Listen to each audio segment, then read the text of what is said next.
Buenas a todos. Vamos a proceder a resolver un ejercicio de enlace químico correspondiente a el examen parcial de este año y en el cual vamos a trabajar todo lo que hemos visto en este tema, ¿no? Un tema correoso, teórico, pero que la práctica es un poco de, pues bueno, lo que tenemos aquí. 5 compuestos que tenemos que indicar qué tipo de enlace y qué tipo de compuestos tendremos y ordenarlos en función de su temperatura de fusión y su solubilidad.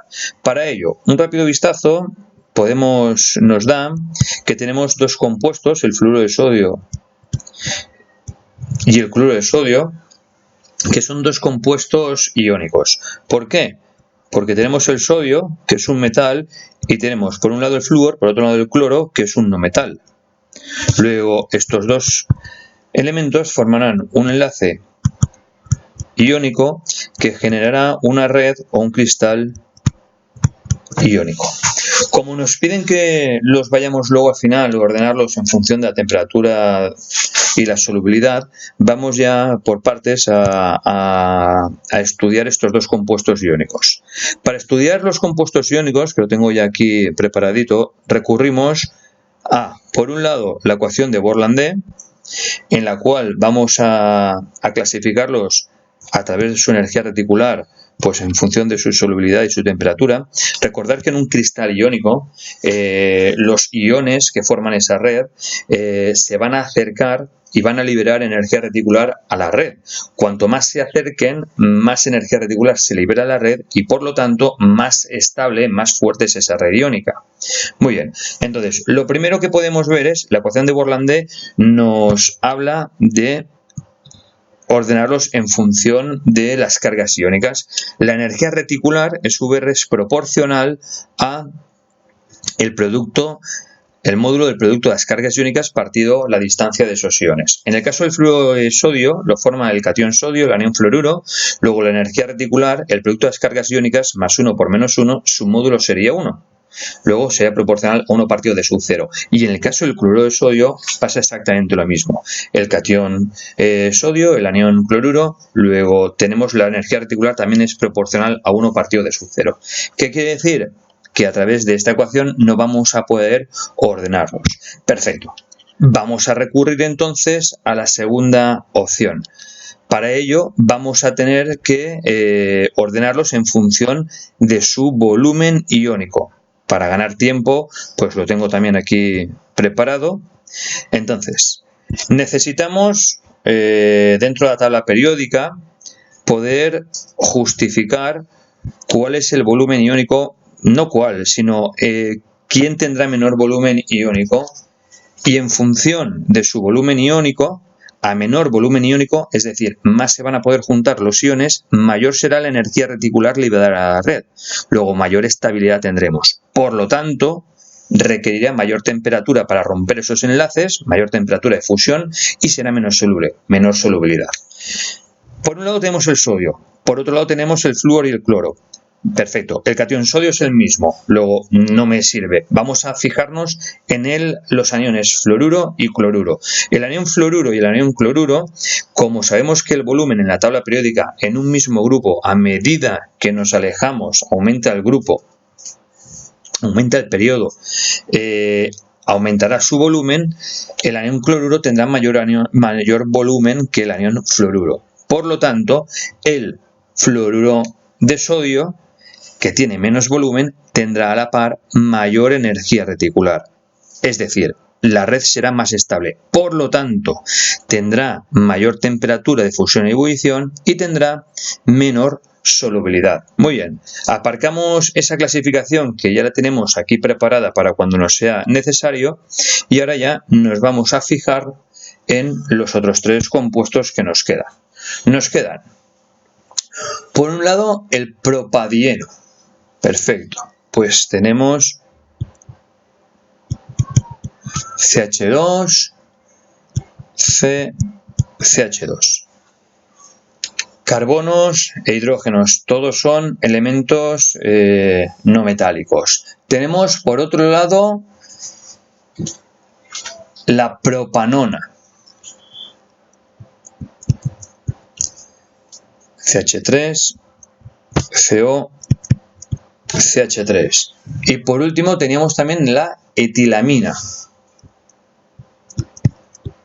CH3, CH2, NH2. Bien, todos estos compuestos, los enlaces que se dan sean entre carbono, entre el hidrógeno, oxígeno o nitrógeno. Es decir, estamos hablando siempre de átomos no metálicos. Luego es un enlace entre un no metal y un no metal. Es lo que conocemos como enlace covalente. El enlace covalente da lugar a dos tipos de sustancias. Las sustancias más fuertes que hay, los cristales atómicos, que son 4, son estructuras gigantescas, tridimensionales, en los cuales todos los átomos están unidos por un enlace covalente, el carbono diamante, el carbono grafito, el cuarzo, o las sustancias más débiles que hay, que son las sustancias moleculares, que es todo lo que nos suena a gases, líquidos, bueno, toda la química del carbono son sustancias moleculares, como este es el caso. Son moléculas, sustancias moleculares. Van a ser moléculas que están unidas unas con otras a través de unas fuerzas débiles, unas fuerzas intermoleculares. Esas fuerzas que ya no es un enlace químico como tal, sino es una atracción entre la carga positiva y la carga negativa, las cargas parciales positivas y negativas de las moléculas, unas con otras, fuerzas intermoleculares. Muy bien, para ver qué tipo de fuerzas intermoleculares hay, recordar que pueden ser o un puente de hidrógeno o sencillamente fuerzas de Van der Waals. Son lo mismo, es el mismo tipo de fuerza, lo que pasa es que unas fuerzas intermoleculares, los puentes de hidrógeno, son más intensas. Vale. ¿Cuándo se daban esos puentes de hidrógeno, que es seguramente lo más complicado de ver? Cuando tenemos un átomo como el flúor, el oxígeno o el nitrógeno que forma un enlace covalente con el hidrógeno.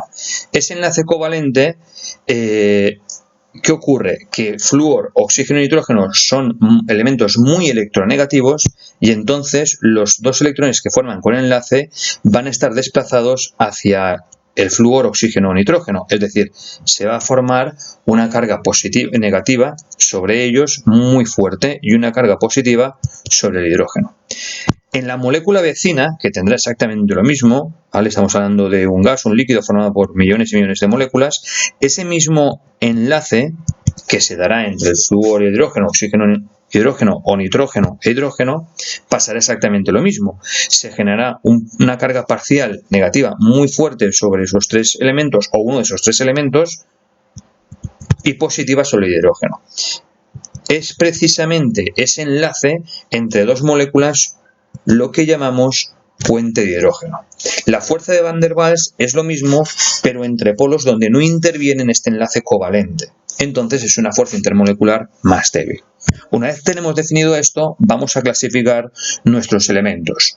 Y recordemos que estas sustancias moleculares, nos lo pedía en este caso el enunciado, vamos a estudiar su estructura de Lewis, para de esa forma poder ver si la molécula era polar o apolar o estudiar mejor esas fuerzas intermoleculares. En el primero de los casos, en el propadieno, como su nombre indica, tenemos ahí la presencia de dos dobles enlaces. Tenemos la cadena principal formada por los tres carbonos y los hidrógenos que los tenemos aquí. La cadena principal no presenta pares sueltos y además vemos que la geometría es muy simétrica. Luego, nuestra molécula va a ser apolar y en ella solamente van a aparecer fuerzas de Van der Waals. No existe ningún átomo de flúor, oxígeno o nitrógeno enlazado con ningún hidrógeno. Muy bien. La siguiente molécula que tenemos, que vamos a estudiar, es la propanona. Tenemos aquí CH3, CO, CH3. Perfecto.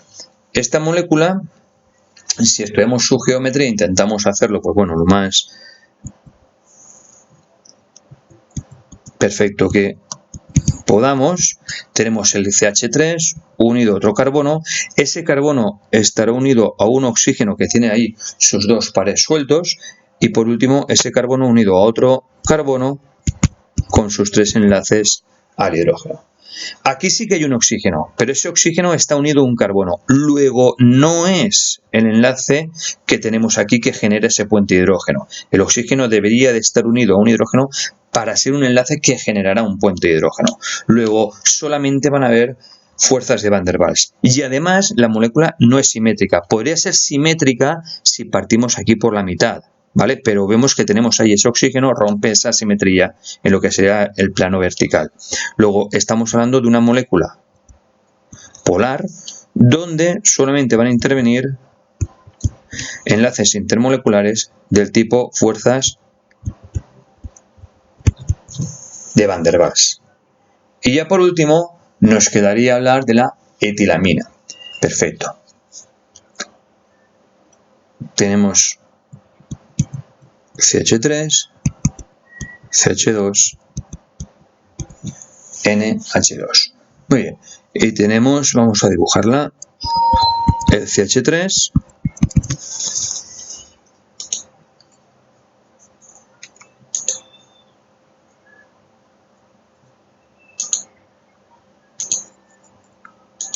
vale, y la etilamina, que la tenemos aquí representada.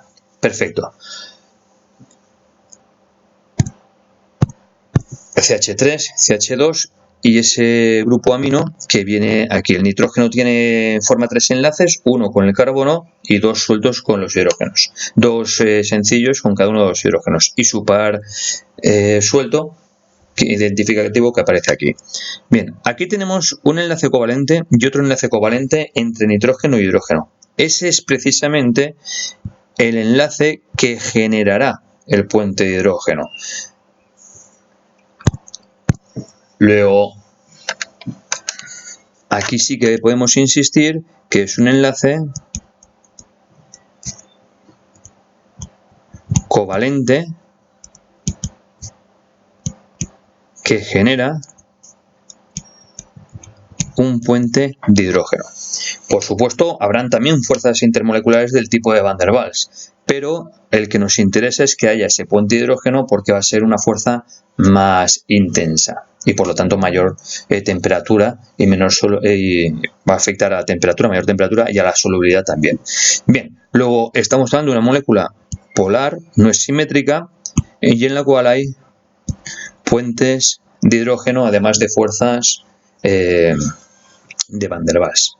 Ya tenemos toda la estructura preparada para irnos a clasificar en función de la temperatura y la solubilidad. Bien, en primer lugar, el apartado A nos pedía que lo clasificásemos en función de la temperatura, en este caso de fusión, da igual de fusión o ebullición, mayor temperatura de una equivaldrá a mayor temperatura de la otra, ¿vale? Para lo cual tengo aquí esa estructura que conocemos. Dentro de todos los distintos compuestos que hay, los que mayor temperatura presentan son los cristales atómicos. No tenemos ningún cristal atómico en este caso, luego nada.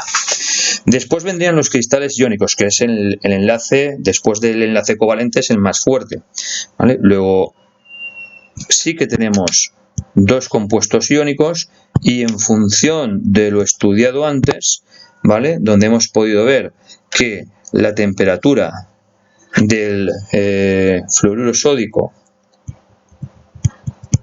iba a ser mayor que la del cloruro sódico precisamente por esa energía reticular que antes le hemos dado tanta insistencia. Esa sería esa primera clasificación entre los 2 compuestos iónicos. Luego vendrían las redes metálicas, que no tenemos ninguna red metálica, y por último las sustancias moleculares. Dentro de las sustancias moleculares, si hay algún puente de hidrógeno, como es el caso, el enlace será más intenso que si solamente tenemos fuerzas de Van der Waals. Luego, en nuestro caso, la etilamina, que presenta ese puente de hidrógeno o esos puentes de hidrógeno, va a tener mayor temperatura que las sustancias moleculares donde solamente hay presentes fuerzas de Van der Waals. Y dentro de las 2 sustancias moleculares que nos quedan donde hay fuerzas de Van der Waals, la sustancia polar es más polarizable. Tendríamos que ordenarlos en función de la sustancia que sea más a menos polarizable. ¿Qué es eso de que sea más polarizable? Que vayan a formar más dipolos, más cargas parciales. Entonces, tenemos que ver uno en la complejidad. Vemos que en este caso La propanona va a presentar más hidrógenos, más cargas positivas que el propadieno, y además tenemos ese oxígeno que genera un polo negativo también bastante fuerte. Luego, dentro de esas dos sustancias moleculares, la propanona, CH3, CH3, va a tener mayor temperatura que el propadieno, donde solamente hay fuerzas de Van der Waals, pero además la molécula es menos compleja, menos polarizable.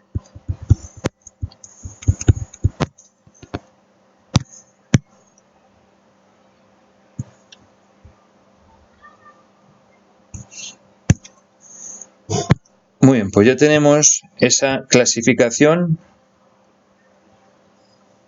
en cuanto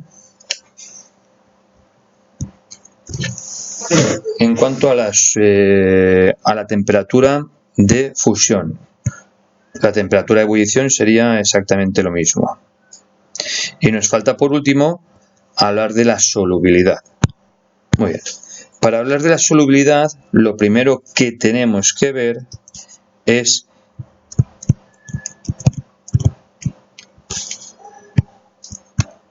quién es el disolvente. El disolvente en este caso es el amoníaco. El amoníaco, dada su geometría,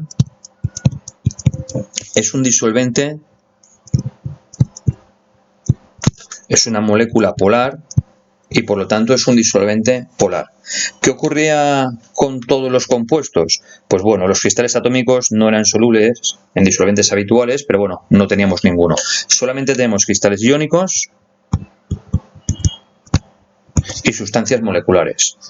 Los cristales iónicos solamente son solubles en disolventes polares, como es el caso. Y las sustancias moleculares, que pueden ser polares o apolares, las sustancias moleculares polares solamente son solubles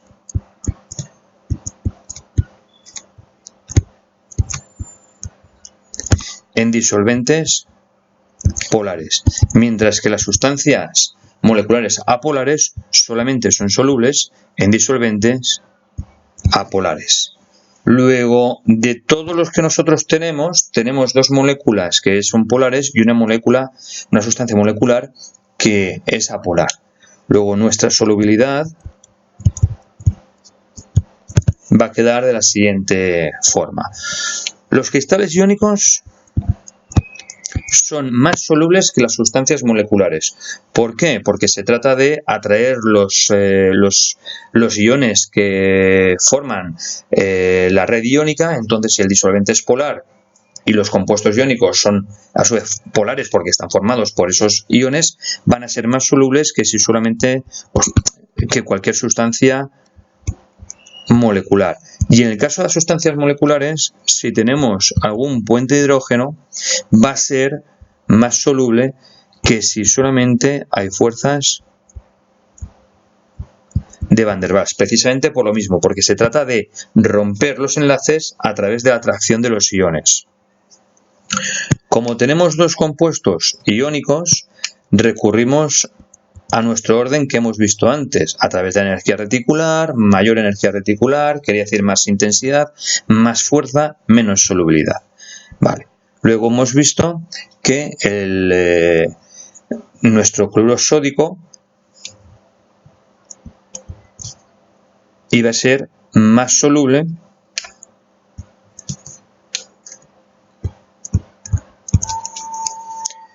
que el fluoruro sódico. ¿Vale? Lo teníamos aquí.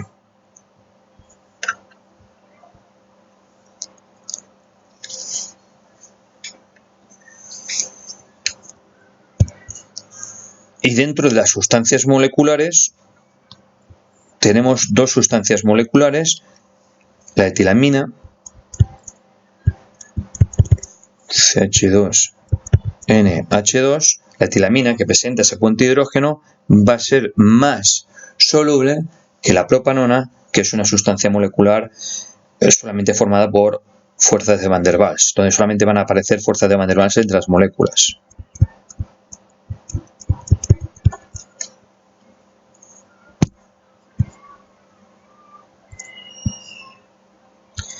Esa es nuestra clasificación. Nos faltaría solamente un compuesto. Aquí tenemos 4 de los 5 que habían enunciado. Y es porque el quinto compuesto, el propadieno,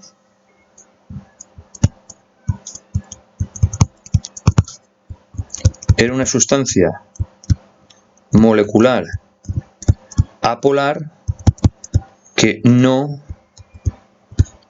iba a ser soluble en amoníaco. Bien, pues aquí hemos trabajado todo el tema, todo lo concerniente a la solubilidad, la temperatura y esos enlaces. Bueno, pues esperemos que haya quedado claro y os emplazo al siguiente ejercicio.